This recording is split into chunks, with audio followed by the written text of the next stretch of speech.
Le doy la bienvenida a Jorge Javier Romero, investigador del Departamento de Política y Cultura de la UAM Xochimilco e integrante del colectivo Seguridad Sin Guerra. Gracias por estar aquí. Al contrario, gracias, Guillermo. Te has convertido al paso del tiempo en un observador y analista de los temas de seguridad. Por eso me gustaría arrancar la conversación pidiéndote tu punto de vista acerca de dónde estamos parados en este momento en México en materia de seguridad.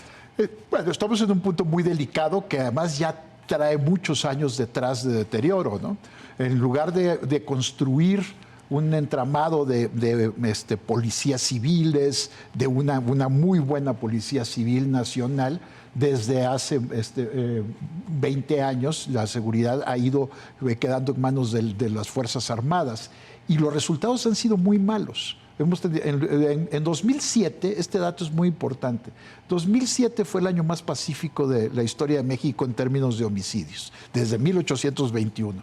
Teníamos 8 homicidios por cada 100,000 habitantes y habíamos tenido una tendencia a la baja en los homicidios desde 1940, ¿no?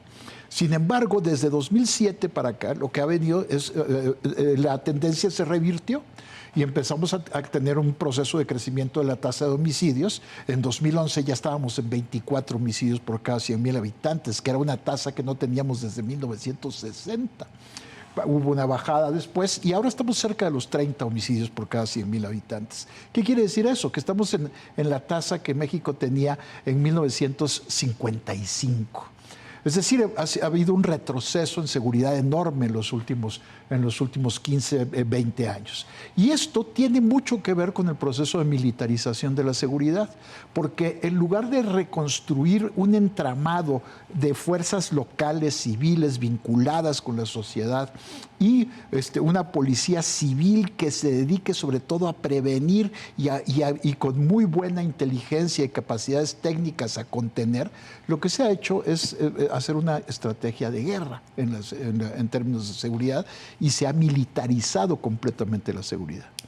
Lo que se acaba de presentar como estrategia de seguridad, que está estrechamente vinculado a las reformas constitucionales que han hecho que ya la Guardia Nacional sea formalmente militar, pues es seguir por la misma ruta en lugar de corregir, ¿no? Y eso hace que no podamos augurar mejoras en la seguridad, ¿no?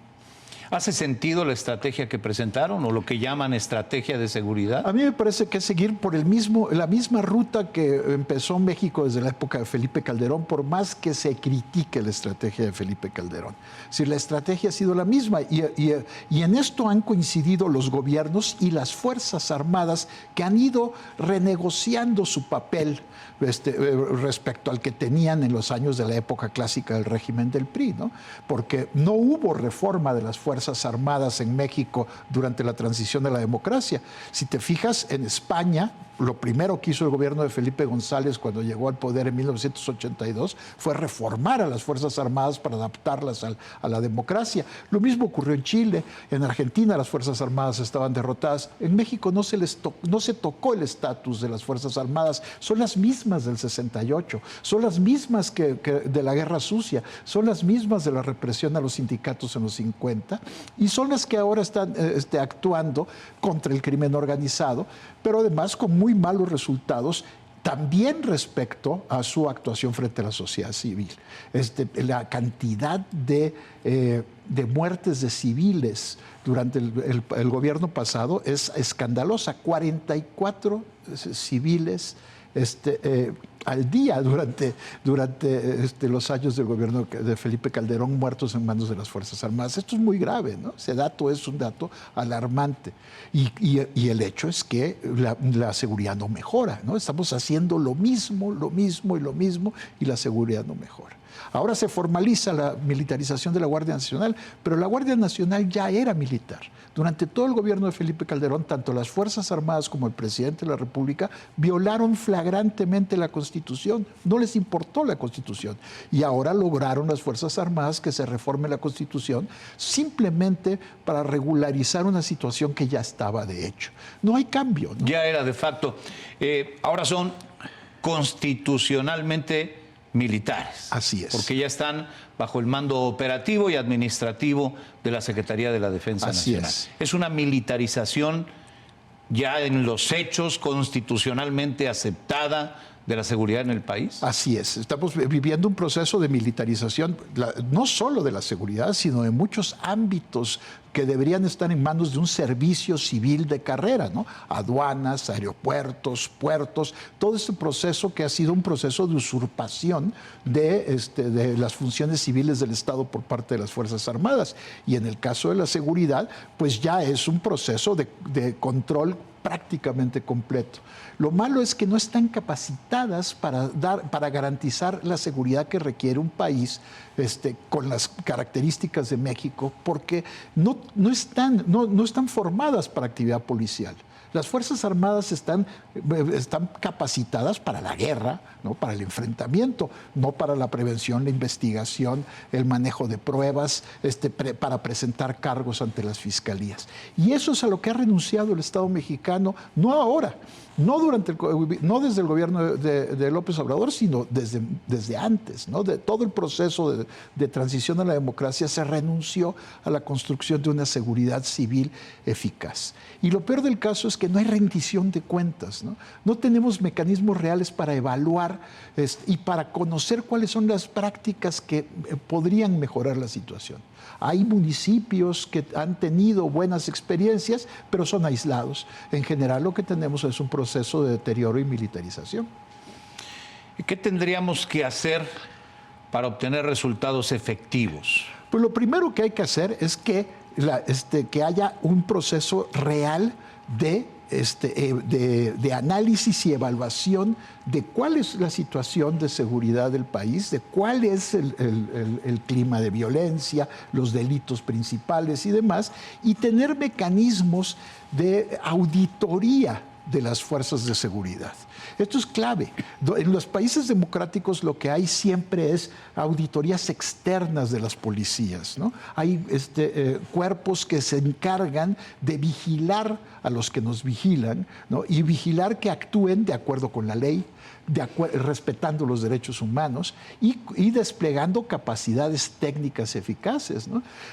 Ni siquiera tenemos esos diagnósticos. Por más que se ha intentado, grupos como el INCIDE, nosotros mismos en Seguridad Sin Guerra, hemos propuesto una y otra vez que se desarrolle conocimiento experto en torno a los temas de seguridad. Hay un rechazo por parte de las autoridades locales y federales a hacer una seguridad mucho más técnica, científica, más planeada, ¿no? Y simplemente se le ha dejado el paso a las Fuerzas Armadas para que tomen en sus manos estas tareas. ¿Cuál fue el resultado de esto que se mencionó tanto en el sexenio de López Obrador, de abrazos, no balazos? No es una estrategia, es una definición que hizo el expresidente. Y ahora esta afirmación de la doctora Sheinbaum, la presidenta de México, acerca de no hacer una guerra contra los grupos del crimen organizado que se han apoderado de una parte importante del territorio nacional. ¿Cuál es el resultado de esto que sucedió en el sexenio anterior? ¿Y qué es lo que podría suceder en el actual sexenio con base en lo que conocemos hasta ahora? Bueno, lo de abrazos no balazos no es más que una consigna. ¿Cuál podría ser la estrategia que estuvo detrás de eso? Pues es una estrategia muy vieja, que es pactar con algunos grupos para brindarles protección, por supuesto ilegal, a sus mercados, a su control de mercados clandestinos, mientras se contiene a otros grupos que serían adversarios de esos. El asunto fundamental es que estamos frente a organizaciones que son especialistas en mercados clandestinos y que pudieron hacer una acumulación originaria de recursos que les permitió comprar armamento y reclutar ejércitos gracias a la prohibición de las drogas. La guerra contra las drogas de Felipe Calderón no tuvo ningún resultado efectivo en cuanto al mercado de drogas. Ni se redujo la disponibilidad de drogas, ni se resolvieron los problemas de salud, ni, por supuesto, la producción bajó, nada de eso. Y lo mismo ha seguido ocurriendo hasta ahora. Es decir, en cuanto al mercado de drogas, abrazos no balazos o la guerra, es exactamente lo mismo, porque los mercados clandestinos de drogas tienen una muy fuerte demanda que garantiza ingresos muy fuertes a las organizaciones criminales. Y gracias a esa infraestructura que construyen, pueden controlar otros mercados, algunos clandestinos y otros legales a los que acaban imponiéndoles una doble tributación, aparte de la tributación fiscal, la tributación del derecho de piso. Y esto es, la verdad de las cosas es que esto es una consecuencia de una prohibición que no ha dado resultados, que es una estrategia fallida y que se ha sostenido mundialmente por dependencia de la trayectoria, por una inercia, pero no porque haya detrás un balance efectivo de su desempeño como política pública. Y esto para México, y no solo para México, ha sido catastrófico. Entonces tenemos organizaciones muy poderosas que es muy difícil desmantelar si no se le quitan los negocios. Entonces, por un lado, yo estoy convencido de que mientras no avancemos a un proceso generalizado de regulación de las drogas ilegales para que existan mercados bien regulados, diferenciados, dependiendo de la peligrosidad relativa de las sustancias, pues ellos van a tener un negocio lo suficientemente fuerte como para que puedan seguir expandiendo sus actividades. Y por el otro lado, la estrategia que se tiene que seguir es la de atacar sus fuentes de financiamiento y sus fuentes de lavado. Mientras eso no se haga, los grupos criminales van a seguir controlando territorio y compitiendo con el Estado. Déjame dividir en dos la pregunta que te quiero hacer a partir de lo que dices. Legalización de las drogas. Se hablaba en un tiempo mucho, ¿te acuerdas de la legalización de las drogas? Me queda claro que no es un tema uninacional, es un tema multinacional en el que tendrían que estar involucrados los países, el gran consumidor de drogas o los grandes consumidores de drogas y los países de producción y tráfico, ¿no? Sí. No parece un asunto fácil de gestionar, ¿no? No, no es un asunto fácil de gestionar, sin duda alguna, sobre todo porque hay muchas resistencias y las resistencias no están basadas ni en el conocimiento experto ni en la evidencia, sino más bien en prejuicios e ideas que ya están arraigadas en la mentalidad no solo de la población, sino sobre todo de los políticos. No es un tema fácil, pero yo me recuerdo, yo estuve muy metido en la campaña de Gilberto Rincón Gallardo en 2000 por Democracia Social, que en aquel momento metimos el tema en la plataforma e incluso hablar de cannabis, de marihuana, era anatema en esa época. Hoy, la mayor parte de los estados de Estados Unidos ya regularon la marihuana. Aquí en México la Corte ya declaró inconstitucional la prohibición absoluta de la marihuana. Kamala Harris acaba de plantear en su campaña que nadie debería estar en la cárcel por consumir marihuana. Es decir, Canadá ya legalizó, Alemania ya legalizó, Uruguay ya legalizó, Malta ya legalizó. Bueno, la legalización de la marihuana se ha abierto paso. ¿Y cuáles han sido los resultados? Evidentemente no han sido el apocalipsis que anunciaban los que se oponían y se siguen oponiendo férreamente a la regulación. Y se ha regulado el mercado. Y se ha regulado el mercado, y ese mercado ya no es un mercado en manos de las organizaciones criminales. Ahora, el mercado que está en manos de las organizaciones criminales es, por ejemplo, el de los opioides, que han sustituido a la producción de amapola y de heroína, que era una parte relevante de sustento para campesinos en Guerrero, en Sinaloa, etcétera, vinculados a mercados clandestinos. Pero fíjate una cosa, fíjate cómo la prohibición genera incentivos para el cambio tecnológico y la modernización del mercado de drogas, precisamente porque producir y transportar heroína es mucho más oneroso que producir y transportar fentanilo. Se fueron a la droga más peligrosa. Entonces, la prohibición ahí muestra su fracaso. Y en cambio tenemos ejemplos como el de Portugal o el de Suiza, o en general la mayor parte de los países de la Unión Europea, que han enfrentado sus crisis de consumo de opiáceos con políticas de reducción de daños, ¿no?